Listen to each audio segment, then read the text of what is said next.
Bueno, 19 minutos nos separan de las 9 de la mañana, una mañana fría que todavía tiene una intensa niebla en varios puntos de la ciudad, así que a tener cuidado si recién salen de casa, pero que bueno, parecería ser, va a ser una jornada agradable con hasta 17 grados de temperatura máxima. Estamos recibiendo en esta mañana al diputado de Vamos Uruguay, Adrián Peña, que ha presentado un proyecto de ley sobre un tema que hemos... bueno, noticiado y noticiado lamentablemente en muchas oportunidades, agresiones a docentes. Diputado, bienvenido, un placer tenerlo aquí en la mañana de Arriba Gente. Gusto mío, muchas gracias por la invitación, la verdad. Bueno, lo primero que se tiene que preguntar uno, por una razón más que lógica, ¿no? Supongo que lo que busca el proyecto de ley es crear una normativa de algo que, bueno, debería no tener que crearse porque parecería ser...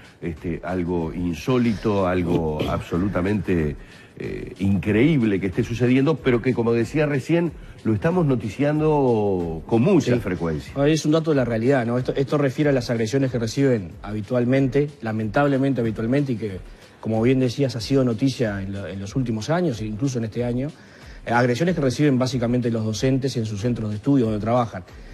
Entonces, nos parece que es de lógica generar alguna iniciativa al respecto para que desde el Estado, en este caso del Poder Legislativo, le brindemos alguna protección, digamos, a quienes trabajan en nada más y nada menos que la educación. Creo que tu introducción fue bien acertada, es decir, nosotros no estamos acostumbrados a que estas cosas pasen. Sería, en la cultura uruguaya, los centros de estudio y los maestros siempre habían sido respetados al punto que estas cosas no eran noticia. Esto se ha hecho habitual. Y quizá en ese sentido también hayamos tenido algo de letargo, digamos, en generar alguna iniciativa que constate este hecho de la realidad, y es que los docentes permanentemente son agredidos en los casos que se transforman en noticia, pero en muchos casos amenazados o insultados, cosas que no trascienden públicamente, que no son noticia para que salgan en la tele, pero bajo esa presión están trabajando. Nosotros... uno es diputado del interior, yo soy diputado de Canelones, viste que andás permanentemente de recorrida y conversando y hablando, y los docentes te lo plantean, ¿no? Y no se da, no es una situación que se da como puede pensarse solo en contextos críticos. No, se da a todo nivel, y no solo en la educación pública, que también es importante. Claro. Creo que hay allí, ha habido una especie de desprestigio, o sea, nosotros queremos con este proyecto colaborar en la revalorización del rol docente, del maestro, y creo que se ha ido perdiendo por múltiples causas, por múltiples aspectos, pero creo que eso tenemos que empezar a cambiarlo en algún momento, ¿no? Claro. Ahora, Adrián, el proyecto de la propuesta que estás presentando tiene un cambio sustancial, porque, a ver, hoy una madre tiene diferencias con una maestra, va a una escuela, va a un centro educativo y se genera un entredicho y le pega, la golpea. Hoy es procesada por la justicia. Hoy hay una pena para esa mujer agresora a esa maestra, que es procesamiento. Será con prisión, sin prisión, eso lo entenderá el juez y el fiscal que intervenga en el caso. En este caso hay un cambio sustancial porque es una sanción económica. Y cuando nos empieza a doler el bolsillo, a veces tiene más resultado que la propia sanción penal. Por muchas razones. Es así, lamentablemente. Es como el semáforo en rojo, ¿no? Mucha gente no lo cruza porque sabe que no debe cruzarlo, pero mucha gente no lo cruza porque sabe que puede tener una sanción, por más que no venga nadie y vea que no viene nadie, no pasa porque me pueden multar. ¿Qué pasa? Hay sanciones, hay situaciones que no están tipificadas. Es decir, en ese caso es claro que ya hay ya hay una ley que ampara ese caso de situaciones, pero no es en todos los casos.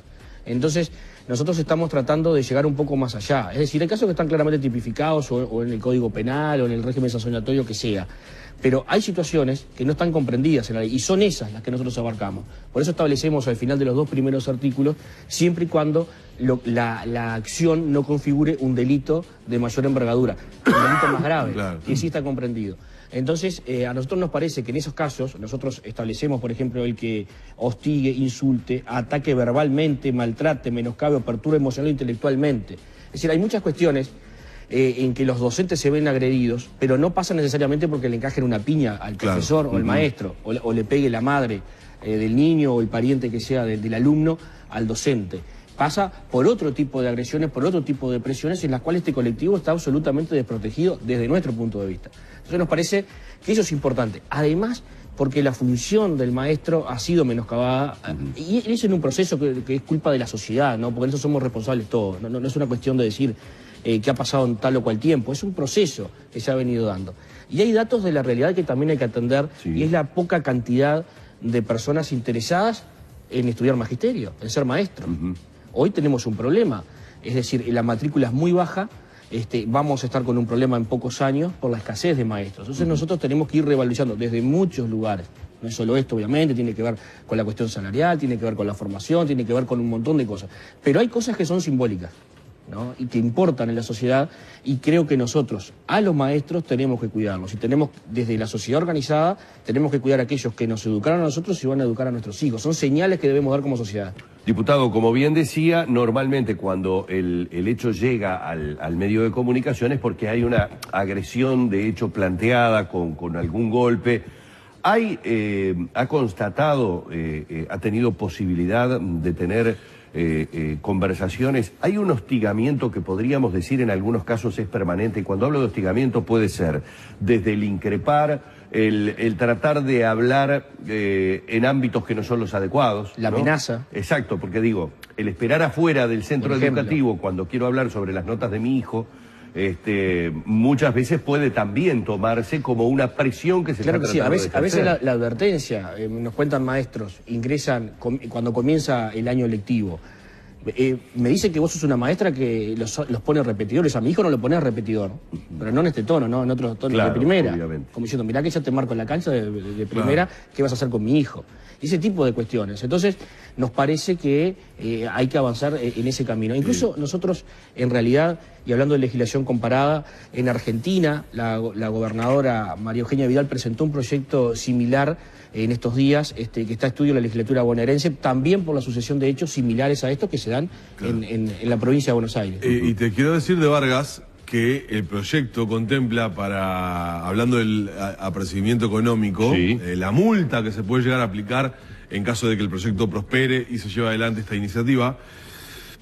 Será castigado con una multa de entre 10 y 80 unidades reajustables. Estamos hablando que es una multa mínima de 9.070 pesos. Exacto. Y una máxima de, yo saqué recién la cuenta, por aquí le digo, 70 y pico. 72.608 pesos. O sea que hay que poner las bardas en el ojo, ¿no? Tenés que pensarlo un poquito, por lo menos, antes de agredir. Y no solo es para los docentes, sino también para los no docentes que a veces se ven agredidos. Y veía que el artículo 2 es también para quien vandalice o quien tire piedras, rompa. Esa es otra cosa, ¿no? Hoy nosotros venimos a veces no nos enfocamos en las cosas del diario vivir. Quienes estamos en la Cámara, por ejemplo, ¿no? Venimos de un debate intenso, de una larga negociación por recursos para la enseñanza, por ejemplo. ¿Recursos de quién? Bueno, que si el gobierno destina, recursos del Estado. ¿Recursos de qué? De todos nosotros. Exacto. Plata que ponemos nosotros. Y esa plata hay que cuidarla.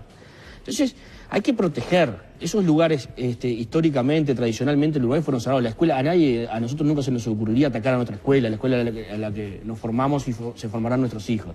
Estamos viendo que un día sí y otro también hay actos de vandalismo. Entonces, el centro de estudio es un lugar sagrado para una sociedad como la nuestra. Y allí tenemos también que protegerlo. Los bienes, que son de todos, que son de la sociedad, hay que protegerlos. Y bueno, que se sepa que si usted ataca una escuela, que si apedreas una escuela, que si rompes, no te la llevas de arriba. Acá, esto lo cuidamos porque es de todos. El Estado acá está alerta. Y eso es un poco la señal que también nos parece que tenemos que dar. Hay cuestiones que son simbólicas cuando hablamos de rol docente. El otro día, en una actividad en el Palacio Legislativo, Juan Pedro Mir, el exdirector de Educación, señalaba que, yo no lo sabía, yo que soy ballista y él que dijo no lo era, en el tiempo de Valle y Ordóñez, él con su Consejo de Ministros entregaba los diplomas a los maestros, ¿no? Hoy ni siquiera los consejeros de la ANEP lo hacen. Es decir, hay que revalorizar, prestigiar la función del docente, del maestro, del profesor, que es fundamental. En un momento en que hablamos tanto de educación, bueno, hagamos cosas concretas para comenzar desde todos los lugares de poner ese tema realmente y en concreto arriba de la mesa. Diputado, ¿qué ha podido sondear de acuerdo a lo que los colegas con los que ha podido charlar le han dicho con respecto al proyecto? En términos generales, el proyecto es aceptado. O sea, parecen cosas de perogrullo. No podría estarse en contra de estas cuestiones que van en ese sentido. Pero hay un buen ánimo en principio. El proyecto llegará a la comisión correspondiente y allí será motivo de análisis. Y, por supuesto, como todos los proyectos que hemos presentado en lo personal, es un proyecto abierto. puede tener cambios, todo proyecto es perfectible, claro. por supuesto este mío. O sea que la idea es que podamos avanzar, pero que podamos generar esas condiciones mínimas que le den resguardo a los Estas son las bases, habrá toda una reglamentación administrativa para saber Además, de qué manera se diligencia la denuncia en claro, este yo caso. interpreto que es el juzgado civil y el juez, pero puede ser de otro modo también. Establece también que es un agravante si los actos se ejecutan en la presencia de niños. Exactamente, porque aquí también estamos tratando de disuadir en materia de violencia, de persuadir y de disuadir. Es decir, no podés ir a pegarle al maestro delante de los alumnos, de los gurises, y que todavía no pase nada. Claro. ¿Qué señal es esa? Te cuento que por lo que está llegando en Facebook has desatado la teoría de los dos demonios, porque ahora también nos preguntan, está muy bien lo que están planteando, pero ¿qué pasa con aquellos maestros que maltratan a los chiquilines? No, pero esa es otra historia. Es una falsa discusión equivocada, porque nadie va a estar de acuerdo en que se maltrate a un alumno, ¿verdad? Pero cuando eso, por supuesto, o sea, si nos ponemos en ese blanco y negro y en esa oposición falsa de intereses, estamos mal. Porque, por supuesto, que no se puede maltratar a de hecho, al niño. Hay resortes y canales para establecidos. Viabilizar esas denuncias, ¿no? Vivimos en un Estado de Derecho. Nosotros no podemos arreglar todo a las piñas o por cuenta propia. Si el maestro incurrió en una falta, están los mecanismos para hacer las denuncias y para que las autoridades correspondientes tomen los recaudos y las decisiones que tengan que tomar sancionatorias si es que le caben. Eso está establecido, ¿verdad? Y, por supuesto, hay que proteger los derechos de todos. También de los estudiantes, de los alumnos, por cierto, no tiene nada que ver esto. Esto tiene que ver con proteger a quienes a nosotros nos parece hoy están desprotegidos, que son los docentes y el personal del centro de estudio. Pero por supuesto que ningún docente puede pasarse sus atribuciones, pero eso ya está establecido, no es una cosa contra la otra. Porque entonces, bueno, si el maestro se sobrepasa en sus funciones, entonces ahí sí se valida la agresión. No, de ningún modo eso puede pasar. Últimamente estamos corriendo un poco el riesgo de que toda propuesta en un sentido tiene su blanco o su negro, según como se quiera mirar, y en este caso es notorio que no tiene que ver una cosa con la otra. No es el perjuicio de un derecho, el beneficio de un derecho en perjuicio del otro. Exactamente. Todo lo contrario. O sea, lo que se procura es un poco lo que está sucediendo y es motivo de preocupación de los médicos lo que está sucediendo con el personal de la salud, que antes era respetado cada vez que ingresaba en determinados lugares y ahora hay algunos, son excepciones, como también son excepciones estas, las que se dan con las agresiones de trabajadores de la enseñanza, que comienzan también a agredir, a robar. Claro. Entonces, bueno, lógicamente cada trabajador busca tener la mayor seguridad. En este caso, lo que sí, que estaba muy bien puntualizado por Danilo, se plantea como una cosa diferente, es que tiene una sanción de tipo económico, y una sanción de tipo económico que tiene agravantes justamente, bueno, tratando de que no se produzca. Y que no se reproduzca. Y que no se reproduzca. Porque eso es lo que ha pasado. Porque no hicimos nada desde la primera agresión, ¿no? Lo único que ha pasado son las movilizaciones de los docentes, ¿verdad? En reclamo. ¿Eso a quién perjudica? A los miles de estudiantes que quedan sin clase todos esos días. Porque es una medida lógica del sindicato reivindicar ante una situación en la cual uno de sus compañeros es agredido. Pero eso termina perjudicando a los estudiantes. O sea, entramos en una espiral descendiente. Es la única medida que se ha tomado. Entonces, ¿qué ha pasado? La situación se ha reproducido. Claro. Se ha seguido reproduciendo, porque no tiene consecuencias mayores. Y queremos tratar de cortar con esa espiral y comenzar en una espiral virtuoso, digamos. Esa es la idea, el concepto que está detrás del proyecto. Libérelo, que se tiene que ir a la Cámara de Diputados a la interpelación a la ministra Arismendi ahora. Es cierto. Tenemos jornada larga. Jornada larga, cierto. Supuestamente larga. Bueno, así estaremos. Bueno, muy bien. El diputado Adrián Peña de Vamos Uruguay nos ha estado explicando un poco lo que es este proyecto de ley que busca crear, bueno, este marco normativo tratando de paliar un poco las reiteradas agresiones. Pero cuando hablamos de agresiones, no nos quedemos solamente en aquellas agresiones que han llegado a ser físicas, hablemos del hostigamiento, hablemos de los insultos, hablemos de las esperas fuera de los centros de enseñanza a los que son sometidos maestros, a los que son sometidos diferentes trabajadores de la enseñanza. Muchas gracias, diputado. No, gracias por la invitación. Muy bien, cerramos por aquí el encuentro que hemos mantenido con el diputado Peña.